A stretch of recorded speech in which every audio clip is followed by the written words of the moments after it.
जब से हरी बात मेरी अंगुली में काटो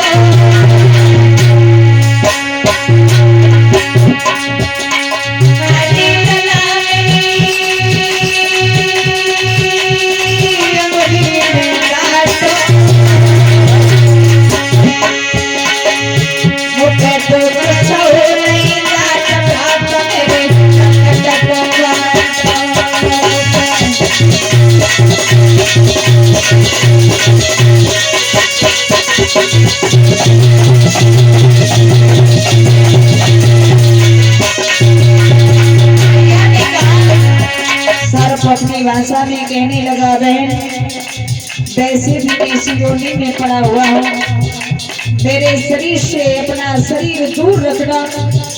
अगर मेरे शरीर से जरा भी टच हुआ तेरा शरीर मुझे मजबूरन तुझे काटना पड़ेगा। वैसे भी मैं छाती के बल चलता हूँ, मैं सियोनी और इस सियोनी में नहीं जाना चाहता हूँ। बहन दूर रहना। भैया बोली, अरे भैया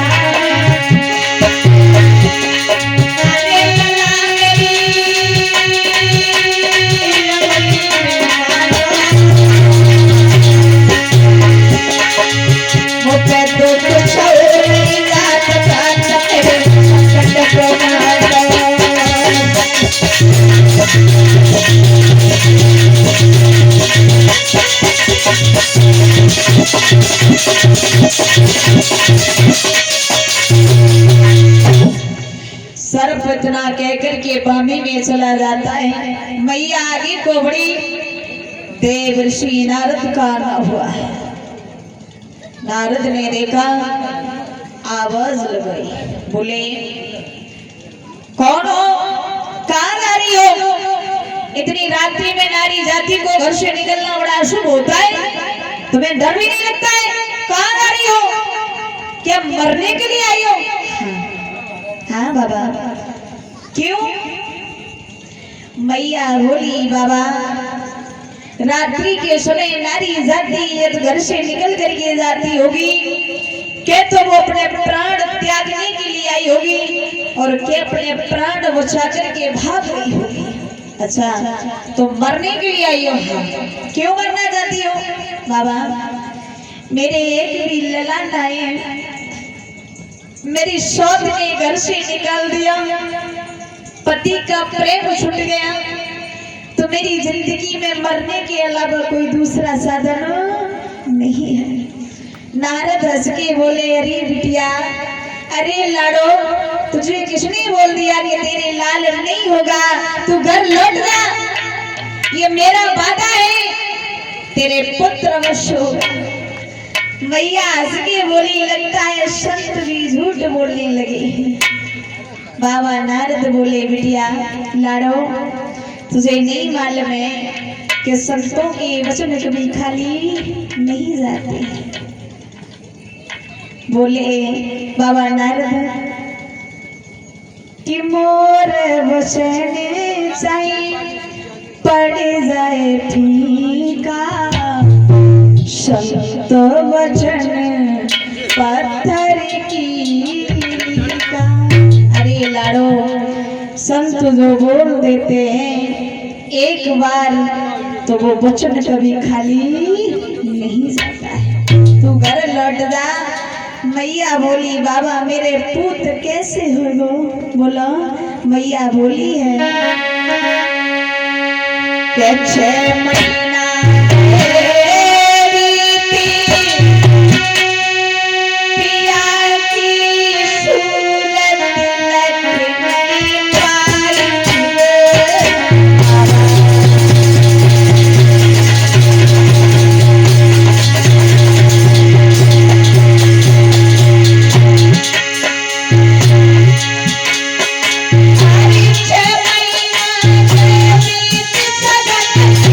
सूरत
आज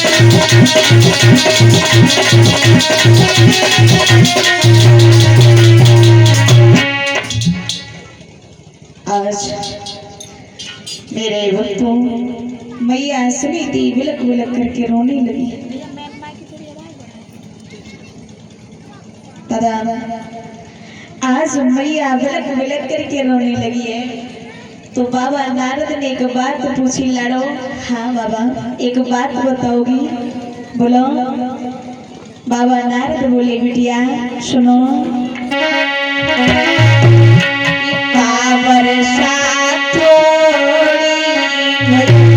एक विद्वान कहता है दादा बड़े समझने की बात है कि बरसात और के कम गयो और सही के पंजरी पड़े कहार जी भगवान मेरे भैया कहार जी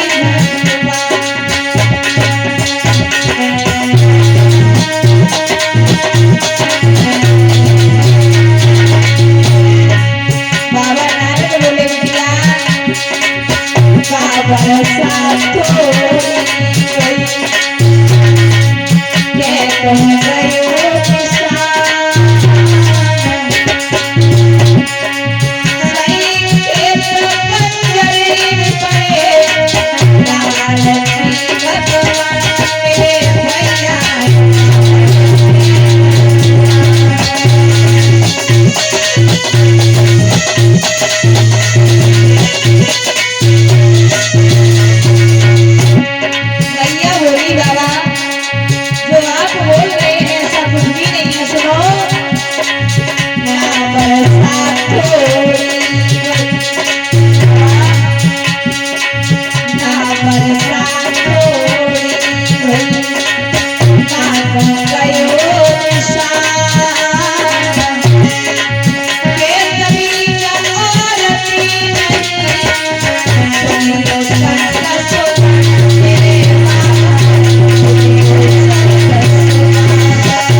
बाबा नारद ने मैया सुनीति में वार्तालाप हुआ है। नारद ने समझाया कहा कि लड़ो तू घर लौट जा तेरे पुत्र अवश्य होगा। मैया पुत्र की आस लगा करके चली है दादा। धीरे धीरे समय गुजरने लगा है और जब समय गुजरने लगा महाराज उत्तानपाद ने एक दिन अपने मन में विचार किया कि आज हम शिकार खेलने के लिए बियाबान जंगल को जाएंगे। तो विचार किया कि लाओ सुनकर की अपनी छोटी पत्नी से पूछे। सुरजी के पास में पहुंचे। रानी हाँ बोलो क्या बात है? आज हमारा मन है हम शिकार खेलने के लिए जाएंगे। चलिए जाओ महाराज कोई चिंता नहीं है। जहाँ खुला हुआ दरवाजा है कहीं भी जाओ कुछ भी करो लेकिन एक शर्त है। बोलो। शर्त ये है कि यदि आप सूर्यास्त होने से पहले आ गए तो आपको फाटक खुला हुआ मिलेगा और जहां आप सूर्यास्त होने के बाद में आए तो आपको फाटक बंद। यज्ञपति महाराज दीपक जलाइए। दादा महाराज ने कहा कि हमें तुम्हारी शर्त मंजूर है। महाराज चली है बियाबान जंगल को। और बियाबान जंगल को जब चली दादा विद्वान बताते कि महाराज उत्तानपाद एक मृग का पीछा करते करते बहुत दूर निकल जाते हैं। बहुत दूर निकल जाते हैं। जब लौट करके आए दादा तो सूर्यास्त हो जाता है। सूर्यास्त हो जाता है। दरवाजे पर खड़े होकर के आवाज लगाते रहे सुरजी सुरजी सुरजी, लेकिन सुरजी सो गई। महाराज को बड़ा दुख हुआ। सोचने लगे मेरी बड़ी रानी मुझे छोड़ करके कभी भी एक ग्रास भी मुंह में नहीं लेती थी, लेकिन इससे तो मेरी जरा भी चिंता नहीं है दादा। और बोले हैं यशोदा की भैया सो गई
विचार किया, लगता है मेरी फ्रेंड मुझे मारने के लिए भेजा है। दोबारा आवाज लगाई, सुनीति बाहर निकल के आ जाऊं। अगर पड़ोसी ने सुन लगी, अबे मेरी अकेले को शर्मा होने जाता। मैया समझ गई मेरे पिया मेरी बहन से छुप कर के आए हैं। मैया निकल के आए, क्या किया है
चौकी रखी हुई थी। मैया सुनीति ने महाराज को परोसी और एक निवाला तोड़ करके जैसी मैया सुनीति ने अपने मुंह में लिया है, दादा सॉरी महाराज उत्तानपाद ने लिया है, तो उसी समय एक निवाला बड़ी मुश्किल के साथ में निकल पाई।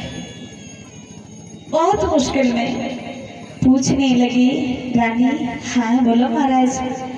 एक निवाला मैंने जल के साथ निकला है और तुम तो इसे भरपेट खाती हो, कैसे खा लेती हो। मैया हंस करके कहने लगी, महाराज सुख और दुख में यही फर्क होता है।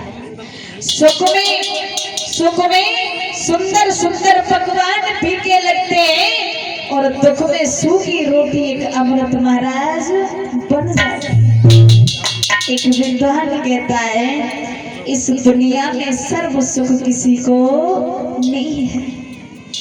कोई किसी के लिए दुखी है, कोई धन के लिए दुखी है, कोई औलाद के लिए दुखी है, कोई शरीर से दुखी है और कोई घर परिवार से दुखी है, कोई बच्चों से दुखी है, तो कोई बच्चों के लिए दुखी है। सर्व सुख किसी को नहीं है। दादा एक विद्वान कहता है कि दुनिया तस्वीर देखी एक हंसता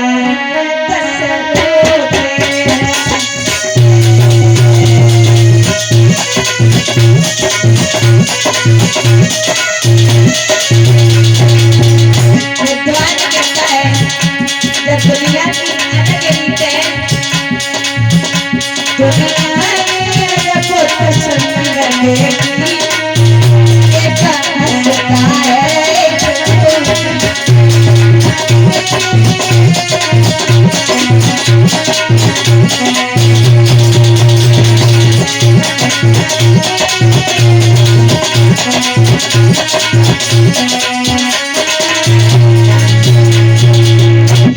विद्वान कहता है कि दुनिया की अजब तकदीर देखी, एक हंसता है 10 रोते हैं। ये बात सच है कि दुनिया में सर्व सुख किसी को नहीं है। मैया से महाराज जो तन पद बोले, रानी तुम्हें पता है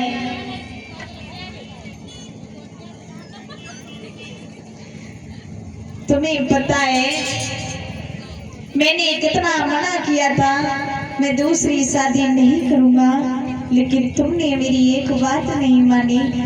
महाराज मेरी किस्मत में ये दुख लिखा था, जो भी है वो सब सही है महाराज, और जो भी होगा वो भी आगे सही होगा। आप किसी को दोष मत दो, इसमें ना दोष तुम्हारा है और ना ही दोष हमारा है। ये तो किस्मत के नजारे हैं दादा।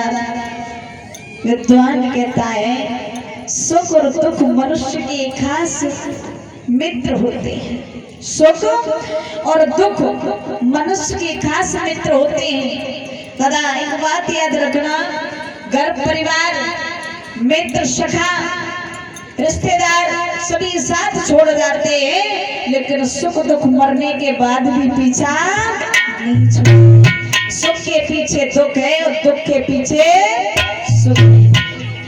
तो सबसे बड़े मित्र सुख और दुख होता है।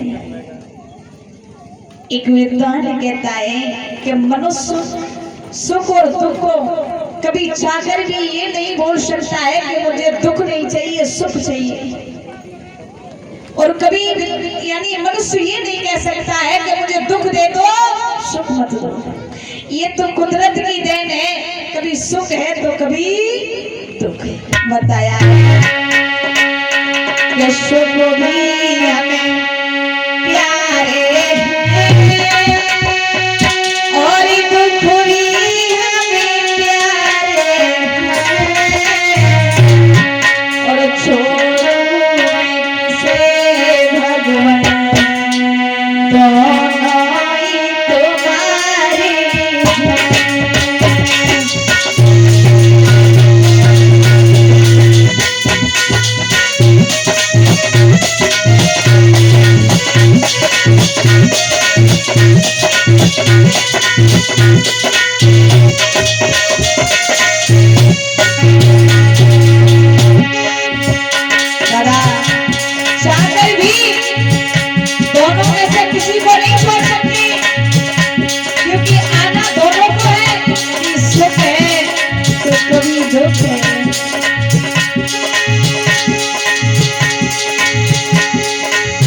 और बताया है तो वही तो इंसान बनाते हैं।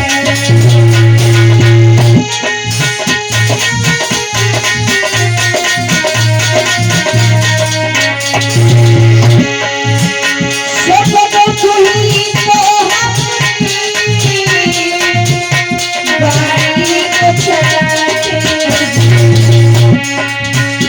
सुख दुख के दरिया में दोनों ही किनारे, छोड़ो से भगवान।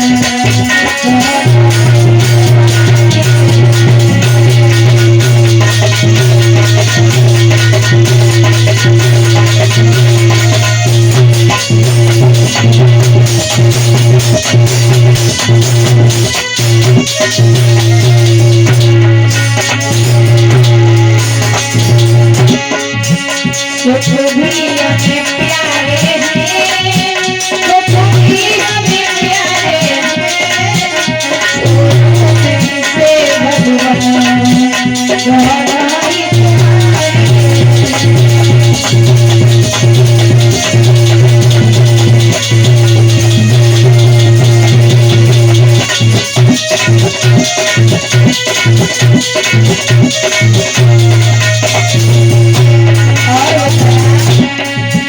विद्वान कहता है सुख में